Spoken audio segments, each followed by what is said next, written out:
Today marks the 1,000th day of the war between Russia and Ukraine. It started in February of 2022 when Russian tanks rolled into Ukraine, with Moscow beginning its invasion and launching airstrikes on cities and military bases. Now, as the conflict continues, President Biden has just announced that his administration will allow Ukraine to use U.S.-supplied long-range missiles to strike inside of Russia.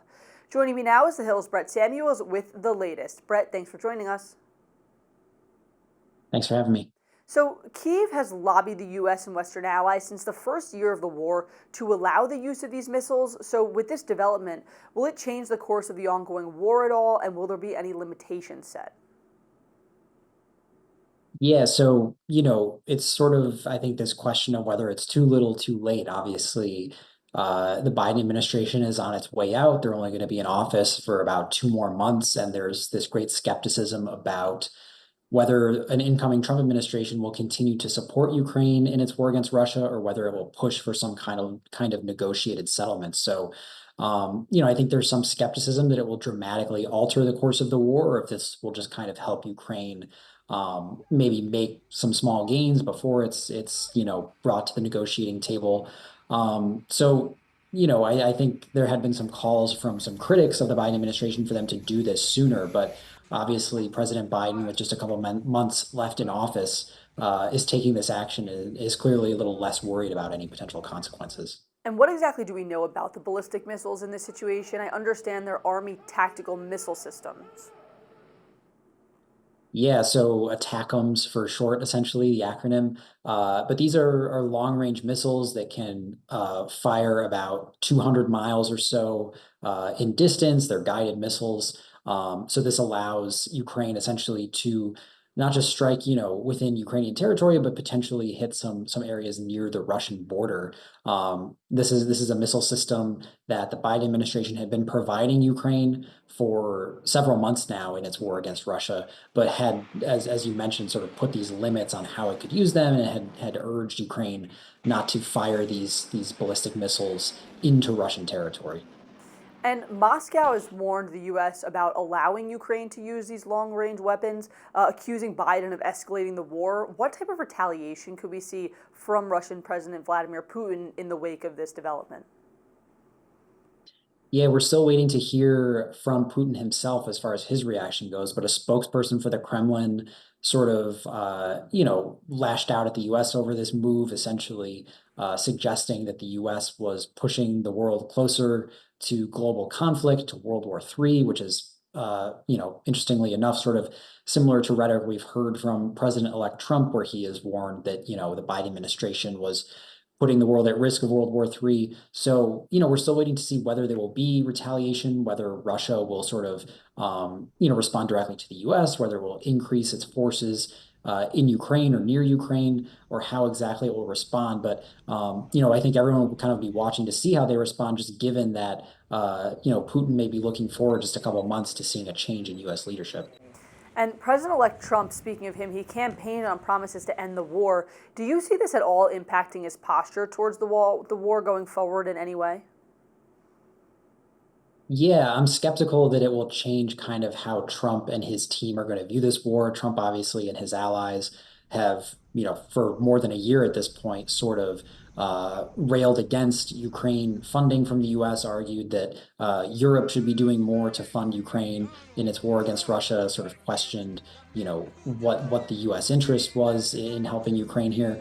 And so I think there's this expectation that Congress, with Trump in the White House, is not going to approve additional aid for Ukraine. So, I'm not sure that this will impact how he oversees or how he sees the war moving forward. Though it may further kind of push Trump to push for some kind of negotiated settlement, because he may see this action by the Biden administration and see it as an escalation that he wants to cut off, and just sort of push toward an agreement here. And another angle to this story, back in October, there were reports of North Korean troops joining Russia in its war against Ukraine. That began to circulate. The U.S. has already confirmed that the troops have engaged in combat with Ukrainian soldiers. Could we see North Korea take a bigger role in this conflict? Yeah, certainly. I think that's a risk here. Potential response to this move by the Biden administration is that maybe Russia relies more on North Korean troops, or North Korea sends more troops to aid Russia's war effort. We've already seen North Korean troops in near the Russian-Ukraine border region of Kursk, and obviously the U.S. viewed that as a significant escalation that North Korea was getting involved. Again, sort of an interesting wrinkle that will be added to how Trump and his incoming administration handle this, just given that he has spoken so warmly about his relationship with Kim Jong-un of North Korea.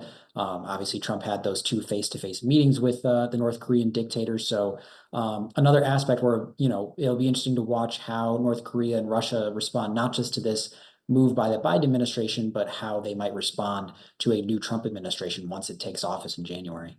All right, The Hill's Brett Samuels. Thanks so much for joining us. Thanks, Michael. Donald Trump's influence since re-election seems to be expanding beyond the political world, with several athletes over the weekend appearing to break out the president-elect's signature dance. News Nation's Elizabeth Brand has a look at the pop culture wave rippling through the sports community. Hey, Michael, it's a dance that we all recognize, right? We've seen the president-elect at rallies and sporting events, but gone are the times where we only see him. Did you see the weekend John Jones? So this is after a huge UFC win.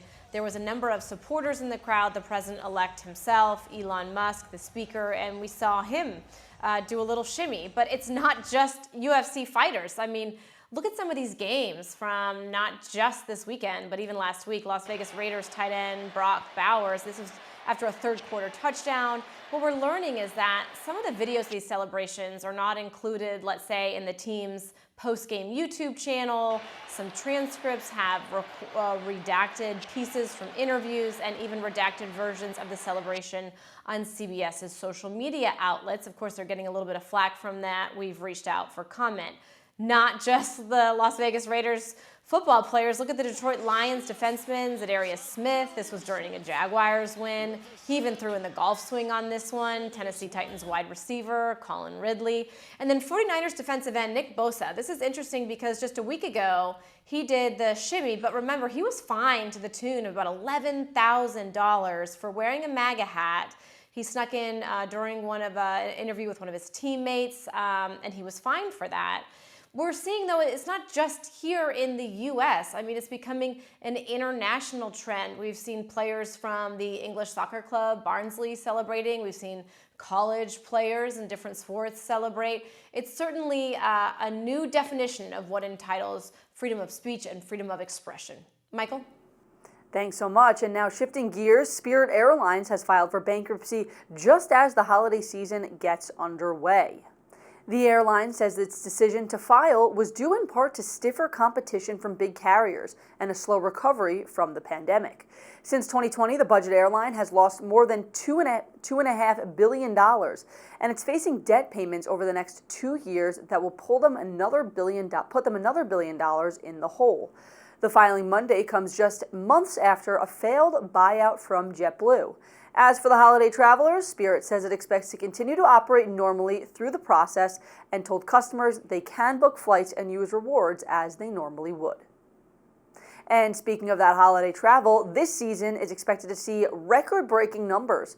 According to AAA, a whopping 80 million people are expected to hit the road, catch a flight, or board a cruise over the holiday period. News Nation's Nick Smith spoke with one expert about what to expect if you're one of those traveling this holiday season. On the road or in the air, more than 115 million travelers are expected to take off during the holidays. I think a lot of the reason has to do is we're still emerging from the pandemic, and we have learned from past experience. It takes about 4 to 5 years for travel to recover after a big national calamity. The closest thing to what we saw in the pandemic would be 9/11. Spurring more and more Americans to venture away from home as the country gets back to normal. During the 10 days before Christmas and throughout the new year, tens of millions are expected to travel 50 miles or more, and that doesn't include those staying closer to home. Just think of the number of people who we are not capturing. It's probably equal to the number of people who are going to go, or more who are going to go, because a lot of times you're just going to go nearby to visit family for the holidays. Here's how it all breaks down. 115 million, or roughly 90% of travelers, are expected to tough it out on the highways to reach their destination.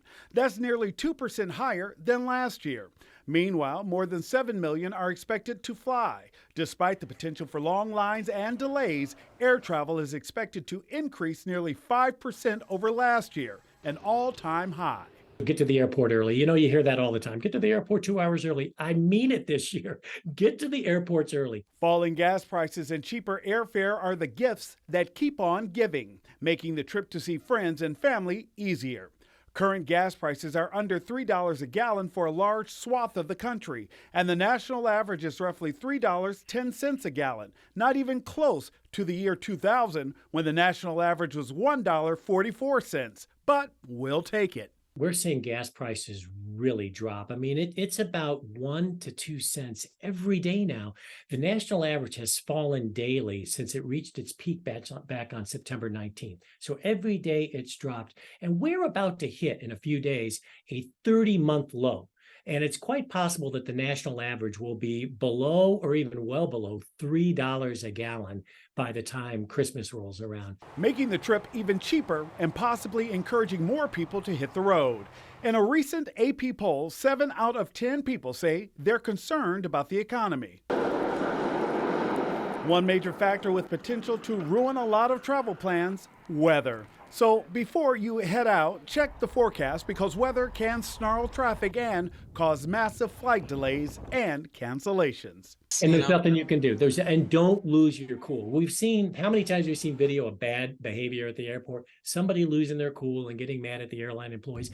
They don't control the weather. Nick Smith, News Nation. All right, News Nation's Nick Smith, thank you so much. And President-elect Trump is promising major changes for the federal government. He's tapped 2 supporters, entrepreneur Elon Musk and former presidential candidate Vivek Ramaswamy, to shrink the size of government in hopes of reducing bureaucracy and increasing efficiency. In today's Political Minute, Blake Berman, host of The Hill on News Nation, shares the details of that plan. So what is the Department of Government Efficiency? I'm Blake Berman, host of The Hill on News Nation. President-elect Donald Trump tapping businessmen Elon Musk and Vivek Ramaswamy to start a new government watchdog. It's called the Department of Government Efficiency. Now, the goal is to, quote, work overtime to ensure your tax dollars will be spent wisely. Now, Trump says in a statement that means slashing regulations, cutting wasteful spending, and restructuring federal agencies. The goal, making the government smaller and more efficient by July 4th, 2026. That's the country's 250th anniversary. Now, both have a history here. Ramaswamy made cutting the size of government a fixture of his bid for the Republican nomination last year. Musk shrunk the size of Twitter when he bought the company, dismissing about 80% of the workforce. I'm Blake Berman, and this is the News Nation Political Minute. And you can find more news and analysis from Blake and our colleagues 24/7 on News Nation. To find News Nation on your screen, go to joinnn.com. And that'll do it for today's Daily Debrief. I'm Mychael Schnell. Be sure to like, share, and subscribe to The Hill's YouTube channel, and come back here soon for the intersection between politics and policy.